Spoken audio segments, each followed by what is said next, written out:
ओम शांति। दुआओं के सेशन में आप सभी आत्माओं का स्वागत है। अब काफी सारी आत्माएं जो हैं वो अपना जीवन बदलने लगी है। अंदर से भीतर से जो बातों को ग्रहण कर रहा है वह तर जा रहा है। तर जा रहा है का अर्थ है कि भीतर में जो उतरे, भीतर यानी तर जाना और बाहर दुनिया में रहना यानी मर जाना। क्योंकि अभी घर में सोफा सेट है, सबके डायमंड सेट है, लेकिन मन सेट नहीं है, यानी सबका मेंटल स्टेट बहुत डिस्टर्ब हो गया है। मन सेट नहीं, समझ रहे हो? यानी ये कह सकते हैं कि अभी सारे जगह पे छोटी छोटी बातों पे झगड़ा होना, गुस्सा आना, अशांति होना, नॉर्मल बात पे भी इतना एक्साइटमेंट लेके आना, यानी यह सब प्रतीक है मेंटली डिस्टरबेंस का, है ना। तो अभी हमें बहुत सही तरीके से अपने स्वयं को संभालना होगा। अभी हमें जेल में कैदियों के लिए सेशन करने का अवसर प्राप्त हुआ, तो एक कैदी से मुलाकात हुई तो वो कहता है कि मेरे कंट्रोल में ही नहीं रहा, मैं नहीं चाहते हुए भी ऐसा हो गया। यानी खाली समोसा जो लिया था वो पैसे छुट्टे नहीं दे रहा था, उस बात पे बहस हो गई और तेल की कढ़ाई में जो झाला पड़ा था वो जोर से उसके सर पे मार दिया। छोटी सी घटना के लिए इतनी, मतलब कहते हैं कितनी बड़ी छोटी सी बात के लिए इतनी बड़ी घटना हो गई। तो क्यों? क्योंकि लोगों के अंदर क्रोध आना इतना सहज हो गया है, क्योंकि उनको लग गया है।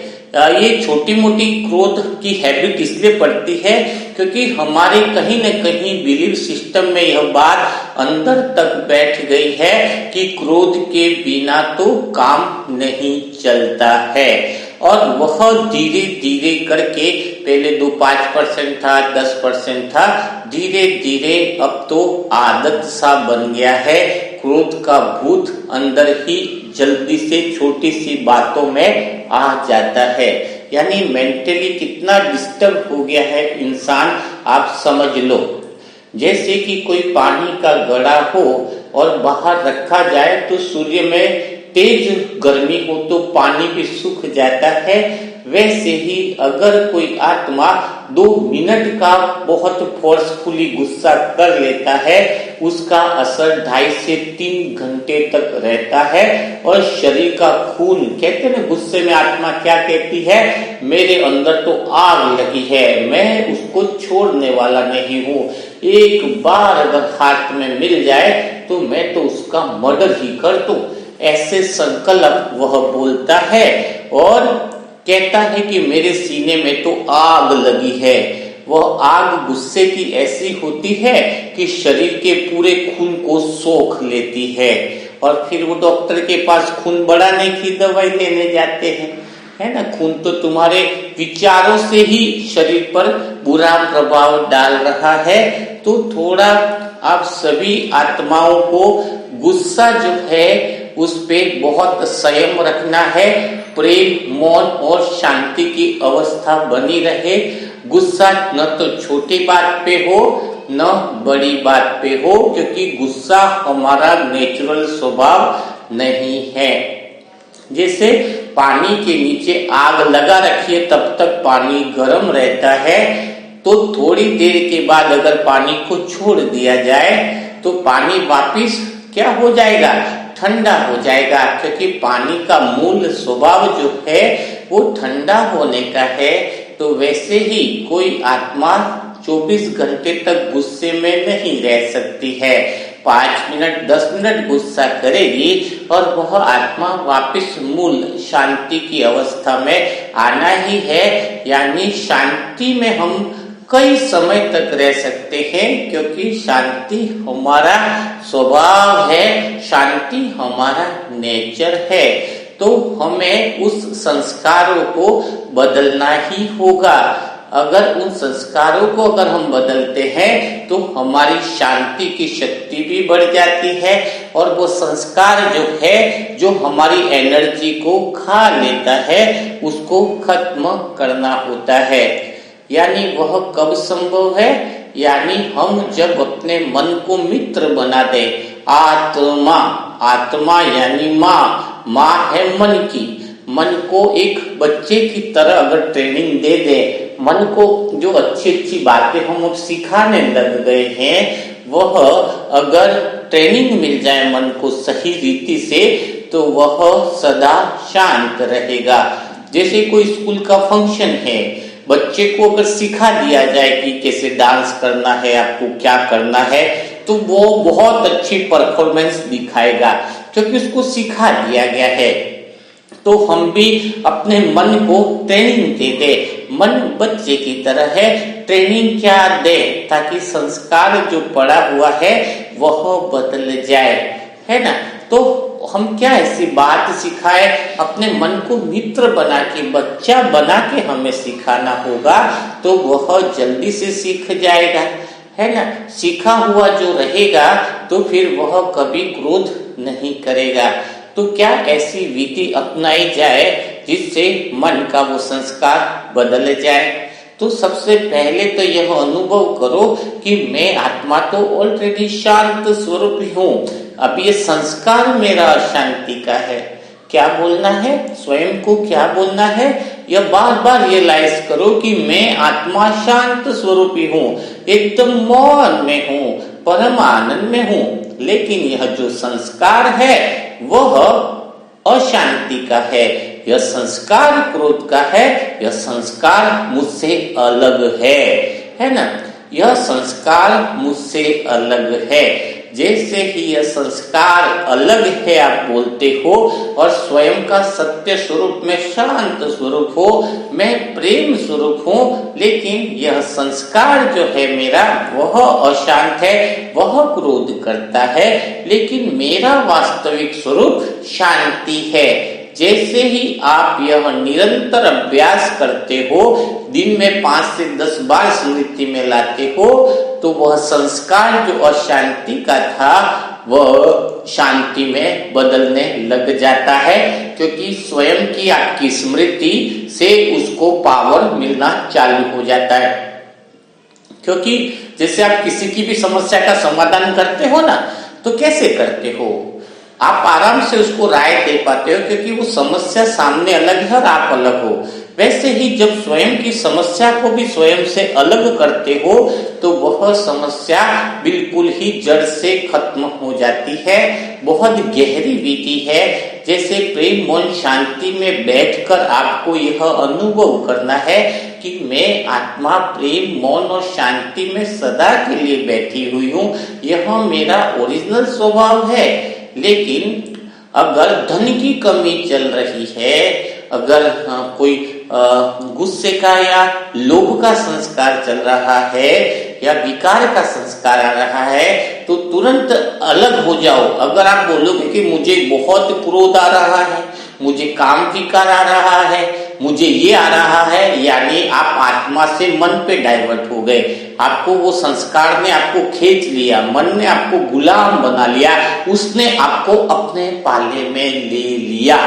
तो यह नहीं होना चाहिए। मुझे तो आ ही नहीं सकता, मैं तो सत्य स्वरूप में हूँ, मैं आत्मा तो आनंद में हूँ, तो मैं आत्मा प्रेम मौन शांति में हूँ, लेकिन अभी मेरा संस्कार जो है वह अशांति का है, आनंद का नहीं है, वो अशांति का है।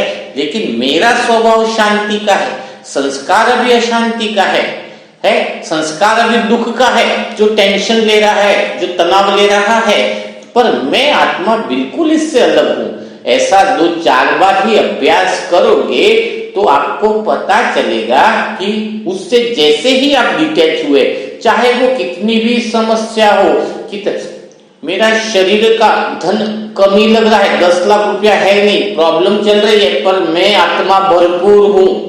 जब मैं आत्मा भरपूर हूँ, अंदर से आपका सबकॉन्शियस माइंड भरपूर है, तो वो संस्कार भी ठीक होने लग जाता है। वो परेशानी, वो समस्या मानो हवा की तरफ गायब हो जाती है। और आप आत्मा तो भरपूर ही हो, सुख दुख से न्यारी हो, खाली वो चीज को देख रहे हो कि एक्चुअल में है क्या, और अपने आप को उससे डिटैच कर रहे हो, उससे अलग कर रहे हो। अलग होकर देखने से वह पावर का कनेक्शन हो जाएगा और वो सारी चीजों को बाहर की चीजों को जहां जहां पे लाइट की जरूरत है, आपकी आत्मा की रोशनी की जहां जरूरत है, वह वहां तक क्या होगी, पहुंचने लग जाएगी। आप डिफरेंस हो जाओगे उन सब बातों से, क्योंकि हमें यह देखना होगा, हमारे अंदर पेशेंस होना चाहिए, धैर्यता, संयम होना चाहिए। कभी कुछ गैस पे चीज रखी तो जल्दी से उबल जाए, थोड़ी देर के लिए कोई मोबाइल का नेट नहीं चल रहा है, आप धैर्यता, संयम और शांति में कितना रहते हो, अपने अंदर पेशेंस कितना है, जितना आप पेशेंस के अंदर रहोगे, सोल की वह अवस्था में पाए हुए रहोगे, आत्मिक अवस्था का आपका अनुभव बहुत प्यारा रहेगा। तो और दूसरा ऐसा क्या उपाय किया जाए जो और क्रोध बिल्कुल खत्म हो जाए? तो जैसे अलाउद्दीन का चिराग बताते हैं ना, कि वो जैसे ही वो घिसता है तो जिन प्रकट हो जाता है। फिर अलाउद्दीन चिराग वाला जो बोलता है यह काम करके आ, तो जिन हर बात में एक ही शब्द बोलता है, जो हुकुम मेरे आका। कभी यह नहीं बोलेगा यह नहीं करता वह करता, वह हमेशा एक ही शब्द बोलता है, जो हुकुम मेरे आका। तो आपके 90% सबकॉन्शियस माइंड में इतनी बड़ी ताकत है, इतनी बड़ी पावर है, लेकिन वह अज्ञान है उसके अंदर, वो तर्क वितर्क नहीं करता है। आप जो भी बात उसको बोलते हो वह कहता है, जो हुकुम मेरे आका। आपने बोला बाहर की सारी परिस्थितियां बदलनी ही है, बाहर सब कुछ चेंज हो ही गया है, बाहर सब कुछ आनंद में ही है, तो अंदर से आवाज आएगी तथास्तु। आप बोलोगे प्रॉब्लम में ठीक नहीं हो रही है, तो तथास्तु। आप जो भी बोल रहे हो वो वैसा ही सबकॉन्शियस माइंड अपना काम करेगा और वैसा ही आपके जीवन में परिवर्तन आएगा। अब जो हुकुम आका, अंदर से आप क्या बोलना चाह रहे हो? मुझ आत्मा ने लव भाई के लिए यही बोला कि यह तो ठीक करना है, ठीक होना ही है। अंदर से आवाज आई, जो हुकुम मेरे आका। अगर मैं आत्मा यह बोलती कि लव भाई इतना है, कैंसर की इतनी स्टेज पे है, डॉक्टर ने मना किया है, घर पे जाके सेवा करो, तो थोड़ा ठीक होगा, थोड़ा नहीं होगा, तो जो हुकुम आका की आवाज आती। लेकिन मुझ आत्मा को लगा, क्या लगा, कि कोई भी बीमारी लाइलाज कब कहते हैं? कोई भी बीमारी को लाइलाज इसलिए कहते हैं जिसका इलाज नहीं निकला है। यानी इसका अर्थ यह नहीं है कि वो बीमारी ठीक नहीं हो सकती है। जैसे पहले भी बुखार था, उसको लोग लाइलाज बोलते थे, पैरासीटामोल निकल गई तो लाइलाज कहना बंद कर दिया। ऐसी काफी सारी बीमारी आई तो वो पहले लाइलाज थी, जब इलाज संभव है तो लाइलाज कैसे हुई? तो मुझे यही फीलिंग आती है कि कोई भी बीमारी लाइलाज है ही नहीं, उसका मेडिटेशन के द्वारा, सबकॉन्शियस माइंड यानी अंतर्मन और विचारों की शक्ति के द्वारा शरीर की हर एक प्रोटीन और सेल्स की कोशिकाओं को एक्टिव किया जा सकता है, वापस निर्मित किया जा सकता है। जरूरत यह है कि अंदर जो हुकुम आका बोलता है वह हम अच्छे उसको काम में अच्छे से उस माइंड की शक्ति को, मन की शक्ति को अच्छे से हमें यूज करना आना चाहिए। अगर एक आत्मा अंदर से विश्वास से इसी समय यह कह दे कि पूरे विश्वास के साथ पूरे शरीर की एक एक सेल, एक एक प्रोटीन अच्छे से वर्क कर रहा है, सारे प्रोटीन, सारे सेल्स में इतना प्रोटीन पहुंच चुका है, नई सेल्स का निर्माण होने लग गया है, तो देखो पूरा शरीर आपका नई सेल से निर्माण होना चालू हो जाता है। लेकिन इसके विपरीत आप यह शब्द यूज करते हो कि अभी तो मुझे बहुत आलस आता है, कुछ काम करने का मन नहीं करता है, तो वह जो नेगेटिव फीलिंग है वो शरीर की सेल्स में भी इतना इफेक्ट डालती है कि उसके अंदर सेल से जो नए प्रोटीन का निर्माण होना चाहिए वह भी नहीं होता है। वह सेल्स के अंदर नेगेटिव फीलिंग में भी चला जाता है कि अब तो कुछ मन नहीं है करने का। इसीलिए आलसपन सबसे बड़ा क्या है? परेशानी। इसलिए मुझ आत्मा का शुरुआत से एक्टिवनेस बहुत बढ़िया रखी है। सोचेंगे तो उठ नहीं पाएंगे। अभी भूख लगी है, 3 घंटे से आया तो बनाना है तो रोटी बनानी ही है, उठ के खड़ा हो जाना है, सेल्फ एकदम एक्टिव रहेगी। वही मैं बोलूं 1 घंटे बाद बनाता हूँ, थोड़ा आराम कर लेता हूँ, आलसपन है तो सेल्स के अंदर भी वो आलसपन की ही फीलिंग रहेगी, प्रोटीन इतनी एनर्जेटिक नहीं बनेगी। आपने देखा होगा जो आत्मा उमंग उत्साह से घर का काम करती है उसका जीवन बहुत अच्छा रहता है, शरीर भी उसका ठीक रहता है, जवानी में बुढ़ापा नजर नहीं आता ऐसी आत्माओं में। और जिसकी चिंता है, फीलिंग दुख वाली है, हमेशा लेजीनेस है, आज का काम कल पे डालने वाले कल्लू मन वाले हैं, वो कल्लू मन वाले का प्रोटीन सेल्स इतना एक्टिव नहीं रहता है। तो आपको इन बातों पर अटेंशन देना होगा ताकि आप अपने जीवन के अंदर वह सारी चीजें पा पाए।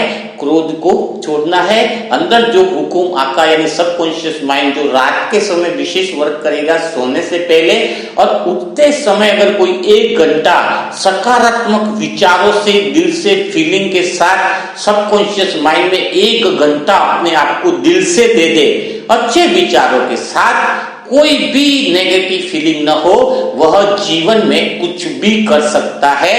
अगर 21 दिन तक सुबह अर्ली इन द मॉर्निंग कोई मोबाइल नहीं, कोई और बात नहीं, बिल्कुल सकारात्मक थॉट, ऐसे विचार दे जो जीवन में चाहता है, अपने सबकॉन्शियस माइंड को से जो काम करवाना चाहते हो वह संकल्प दे करके देखो, जीवन आपका बदल जाएगा। रिश्ते ठीक हो रहे हैं बोल के देखो, रिश्ते ठीक हो जाएंगे। धन से भरपूर हूं ऐसा बोल के देखो, धन की भरपूरता आपके अंदर आ जाएगी। आपका शरीर पूर्णतः स्वस्थ है, निरोगी है बोल के देखो, शरीर पूरा स्वस्थ हो जाएगा। जो कोई बोलेगा मुझे कि किसी को कितना बोलेंगे तो चेंज हो जाएगा, कई आत्माएं बोलती है ना कि मैं 2 दिन करूं तो चेंज हो जाएगा जीवन, किसी का 5 दिन करूंगा तो चेंज हो जाएगा, इसका 21 दिन तक ऐसे विचारा को करूंगा तो चेंज हो जाएगा। तो यहाँ पर भी आपको कंफ्यूज नहीं रखना चाहता हूँ, आपको मैं क्लियर एक बात समझाना चाहता हूँ। किसी का हिसाब किताब कैसा है यह डिपेंड करता है। जैसे उदाहरण के लिए आज एक प्रश्न आया कि मैं सबके साथ अच्छी करती हूँ, मेरे सास, देवर और जेठ से मेरे को सदा प्रॉब्लम सी आती है, मेरे काम की कोई तारीफ ही नहीं करता है और मुझे उल्टा सुनाते रहते हैं, जबकि मैं बाबा की शांत स्वरूप आत्मा हूँ, इसकी प्रैक्टिस करती हूँ। अब मैं थोड़ी परेशान होने लग गई हूँ, मैं जब इतना अच्छा करती हूँ तो फिर ये तीनों मेरे साथ ऐसा व्यवहार क्यों करते हैं, है ना। तो अभी वो अगर ये फीलिंग चालू कर दे फेथ की, जो मैंने बताया कि मेरे रिश्ते ठीक हो रहे हैं, ये हो रहा है, तो असर हो जाएगा, सबका होगा। लेकिन जैसे भी उसका केस ही बताओ, उसके साथ कौन इश्यू है, देरानी है, उसका जेठ है, सॉरी देवर बोला है उन्होंने, देवर बोला है, सास बोला है और पति से भी परेशानी हो रही है उल्टा। अब तीनों के साथ उसकी परेशानी है, वो अच्छा काम करे, कुछ भी किसी को रिटर्न जवाब भी नहीं दे रही है, तो हम यहाँ पर क्या बात करेंगे। कल तो बॉल की बात बताई थी कि सफेद जो बोले फेंकी वही अपने पास आ रही है। तो यहाँ पर आपको एक बात, चलो मैं एक कहानी से समझा देता हूँ। यहाँ पर 3 लोग हैं जो परेशान कर रहे हैं उसको, है ना, और वो अच्छा कर रही है। तो चलो मैं एक एग्जाम्पल बताता हूँ। जैसे उदाहरण के लिए बाय चांस मैंने 3 व्यक्तियों से 20-20 लाख रुपया लिया और मैंने कहा कि कोई प्रॉपर्टी का काम है, आपका काम करा दूंगा, ठीक है, ओके। सब लोगों ने अच्छे इन्वेस्टमेंट से किया कि भाई अच्छी प्रॉपर्टी दिला रहे हैं, तो 20-20 लाख रुपया तीनों ने मुझे दे दिया। अब क्या हुआ कि मैं गायब हो गया, मैंने उनको पैसा ले लिया, उनका काम भी नहीं किया, ठीक है। अब मैं चला गया, मैं उनसे मुलाकात भी नहीं करी। अब क्या होता है, धीरे धीरे तीनों में विचार क्या आएंगे, क्या इस भाई ने, बाय चांस मेरा नाम कमलेश भाई है, तो वो क्या बोलेंगे, कमलेश भाई ने तो बहुत गलती करी, कमलेश भाई तो मेरा 20 लाख रुपया ले लिया, काम नहीं हुआ, प्रॉपर्टी नहीं ली, ये नहीं ली। तो तीनों के बहुत संकल्प रहेंगे, लेकिन धीरे धीरे एक ऐसा समय आता है कि वो भी बूढ़े हो जाते हैं, मैं भी बूढ़ा हो जाता हूँ, मैं शरीर छोड़ देता हूँ, वो भी शरीर छोड़ देते हैं, ठीक है। अब नेक्स्ट जन्म में ये तीनों जो भाई जिनसे मैंने 20-20 लाख रुपया लिया, यानी कमलेश भाई ने लिया, अब तीनों एक सास बनी है, एक बना है देवर और एक बना है पति। उसी के घर में वो कमलेश भाई बहू बन के जा रहे हैं। अब क्या हो रहा है, बिना चाहते, नहीं चाहते भी, अभी तीनों भाई को अंदर से वो ही फीलिंग्स और वो सब कुछ है। अब उनको उसकी कोई बात अच्छी लग ही नहीं सकती, वो हिसाब किताब तगड़ा है। अब तो वो कमलेश भाई का रस निकलना तय है। क्यों तय है? जिन्हों का वो पिछले दिन का 20-20 लाख का खाता, ऊपर से इसने धोखा दिया हुआ। अब वो कितना भी अच्छा कर रहा है, कमलेश भाई जो बहू बन गया है, तो भी उसको वह सारी चीजें भुगतनी ही है, उसका कार्मिक हिसाब तगड़ा है। तो पहली बात, तो कमलेश भाई जो बहू बन के है वो कैसे निकल सकता है उस हिसाब से? तो पहली बात तो देवी की क्षमा याचना करे और तीनों से माफी मांगे अंदर के अंदर कि जाने अनजाने में आपके साथ मेरी गलती है, क्योंकि कोई ऐसे दुख देता ही नहीं है किसी को। जब तक आपका हिसाब किताब नहीं होगा, आपको कोई भी दुनिया में दुख नहीं दे सकता है। दुख और सुख जो देना है वो हिसाब किताब के कारण ही आता है। कोई आपसे प्रेम भी कर रहा है तो वो भी सुख दे रहा है हल्का सा, तो उसका भी हिसाब किताब है। तो अभी क्या करना पड़ेगा उस बहू को कि क्षमा याचना करे और ये बिलीफ सिस्टम जो सबकॉन्शियस माइंड में है वह करे। दोबारा उनको कोई गलत शब्द न बोले। जितना जल्दी सुन लिया है और बाबा से क्षमा मांग ली है तो वह हिसाब किताब जल्दी से पूरा हो जाएगा। तो मेन बात डिपेंड यही करती है कि आपका हिसाब किताब तगड़ा है तो आपको ये सबकॉन्शियस माइंड का जो हुक्म आका वाला सिस्टम जो अंदर से सबकॉन्शियस माइंड काम करेगा वो काम तो इसी समय से चालू कर देगा। लेकिन थोड़ा हिसाब है तो आपको क्षमा याचना करनी है और भगवान से माफी मांगनी है, तो आपका जल्दी से वह हिसाब जो है वो जल्दी से आपको पूरा होता हुआ दिखेगा। अगर 20 दिन में पूरा नहीं हुआ तो क्या दिक्कत है? आपको कम होता हुआ तो अनुभव आएगा ना। आपको लगने लगेगा कि वो आपसे अच्छे से बात करने लग गए हैं, पति है, जेठ है, वो आपसे अच्छे से बात करने लग गए हैं। यह अनुभव आना भी तो बहुत बड़ी बात है। आपको योगी नहीं, प्रैक्टिकल प्रयोगी बनना है। हम आत्माएं जब प्रैक्टिकल प्रयोगी बनते हैं तभी तो हमारा जीवन अच्छा जाता है।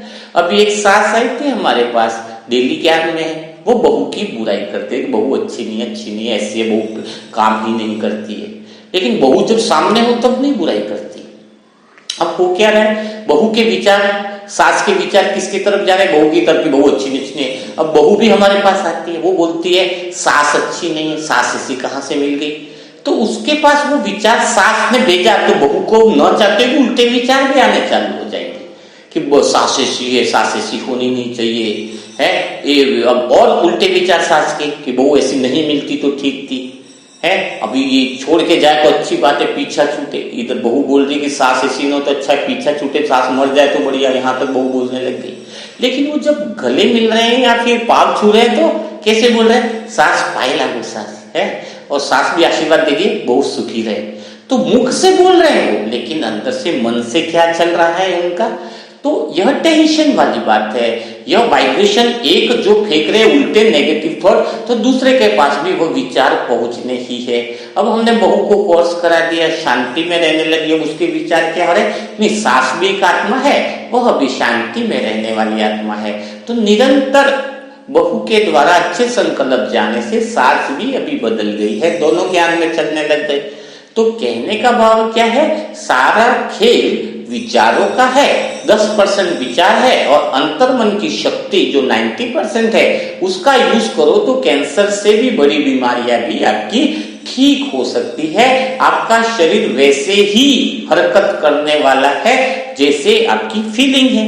कभी देखा ना, उदासी का गाना सुनते हैं, रोटी बना रहे कि दोस्त दोस्त ना रहा तेरी जिंदगी, तो एक बार तो वो दुख के गाने बनेंगे तो रोटी भी धीरे धीरे बनेगी, दोस्त दोस्त ना रहा।